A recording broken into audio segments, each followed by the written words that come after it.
On parle donc d'Hamlet, cette adaptation faite par Guy Chimine pour la compagnie Théâtrine. Bonjour Guy. Bonjour madame.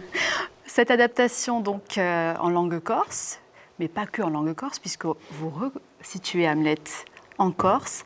C'est le troisième texte de Shakespeare que vous reprenez, donc j'ai l'impression un auteur qui vous plaît particulièrement. Oui, il plaît à tout le monde. Hein. Ah, c'est quand même celle. Il faudrait être difficile pour ne pas l'aimer, voilà, ça je suis d'accord avec vous. Pourquoi avoir voulu justement adapter Hamlet aussi aux problématiques de la société corse? Parce que c'est pas juste reprendre le texte pour reprendre le texte, c'est adapter vraiment à notre société. Oui, c'est adapté complètement, oui. Parce que d'abord, c'est une histoire qui parle à la Corse, hein, une histoire de vengeance, de crime, de meurtre, de pouvoir, bon, il y a tout dedans.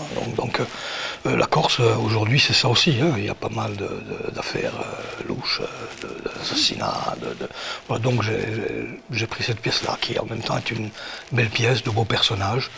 J'ai centré surtout sur deux personnages, Ophélie et Hamlet, parce qu'il n'y a pas toute la pièce, hein, parce que sinon ça durerait 4 heures et c'est un peu long pour la Corse.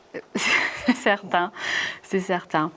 Beaucoup de monologues aussi dans la version originale de William Shakespeare. Oui. Des monologues qui sont très lourds en sens, qui rythment aussi pas mal la pièce, du fait du côté tragicomique que vous avez voulu donner à ce Hamlet. Est-ce que ça a été modifié? Est-ce que les monologues, on les retrouve tels quels? Oui, les monologues qui restent là dans Hamlet, la majorité, c'est moi qui les ai écrits.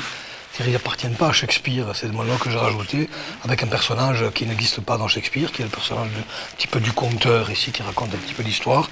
Et c'est surtout lui qui parle de la Corse aussi, hein, qui parle de la Corse, etc. Après le reste, c'est du Shakespeare, hein, qui s'emboîte dans ce monologue, ces monologues-là qui s'emboîtent très bien. Et c'est de la traduction pratiquement pure, hein, c'est pas... Et en même temps, ils collent bien avec l'histoire, avec l'histoire de la Corse, tout ça va, ils vont très bien. Avec ce que vous avez intégré. Avec ce que j'ai intégré. Oui. Alors justement, sur le travail de traduction, évidemment, William Shakespeare écrivait en anglais, qui a ensuite été traduit en français, qui donc est traduit en corse cette fois-ci pour vous. Est-ce que vous avez voulu prendre la version originale anglaise? Je suis parti de la première version d'Hamlet, qui est une version beaucoup plus courte que la version de Shakespeare qu'il a fait après.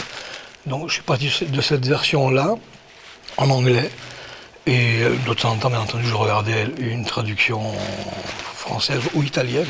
Je travaillais aussi à partir d'une traduction italienne, et voilà quoi. Mais l'essentiel, c'est à partir de l'anglais, effectivement.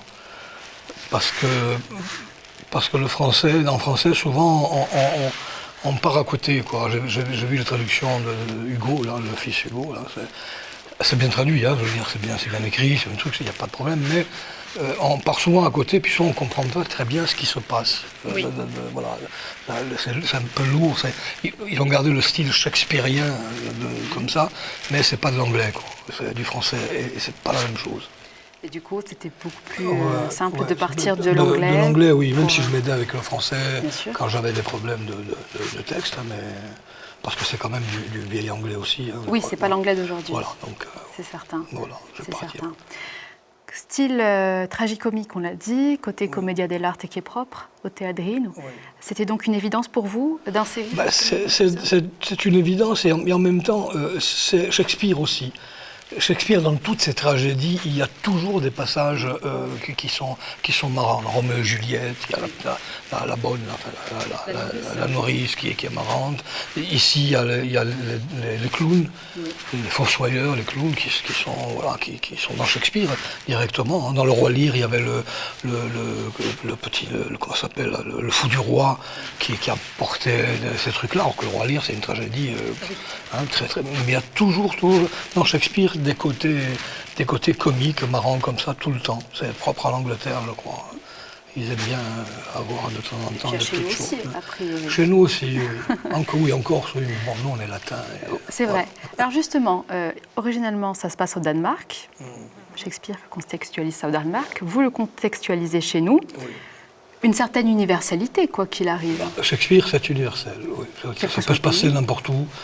si on reporte ça au Mexique, on aura le même terreau. Hein, mais bon, la violence, l'amour, tout ça, c'est la vie aussi. Les magouilles, le magouille, tout ça, c'est voilà, ce qui se passe dans le monde, hein, partout. Bien sûr. Donc voilà, Shakespeare, c'était il y a quelques années. Intemporel. Et c'est toujours valable aujourd'hui. Exactement. Malheureusement. Hein, malheureusement, oui. Alors, autre particularité dans votre adaptation, plus de personnages que de comédiens. Ah oui. Vous l'avez dit, la pièce était très longue, forcément ça a été raccourci. Oui.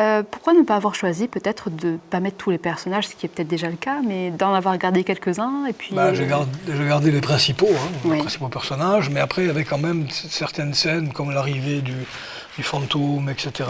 Voilà, où c'est les gardes qui annoncent ça, qui annoncent ça. Donc je l'ai gardé, les comédiens tournent un petit peu. En même temps, la mère d'Hamlet et la fiancée d'Hamlet, ça c'est volontaire, hein, j'ai voulu choisir une seule comédienne pour faire les deux, pour donner un petit peu ce côté incestueux de la chose. Oui, genre la psychologie. Voilà, un petit peu cette chose-là. Donc c'est une seule, ça c'est un choix. On aurait pu avoir deux comédiennes, mais j'ai choisi d'en mettre une seule. Donc c'est la question à laquelle j'allais venir, c'est que au milieu de ces acteurs qui jouent des personnages multiples, il y a aussi des choix de mise en scène et des choix en rapport avec ce que vous avez voulu faire passer comme message aux spectateurs. Oui, je ne sais pas de quel choix on parle, mais... Justement, le choix d'avoir choisi Misandra Fondacci pour faire... voilà, c'était dans le fait de faire ressortir tout cela. Oui, faire ces deux personnages-là, le choix aussi de placer un petit peu l'action dans une fête de village en Corse.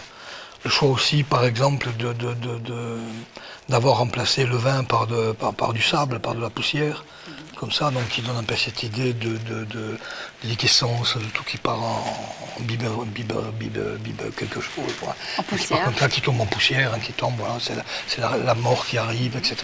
Donc, ce sont des choix, oui, que j'ai voulu. Comme les deux mannequins qui sont un choix pour faire parler le public.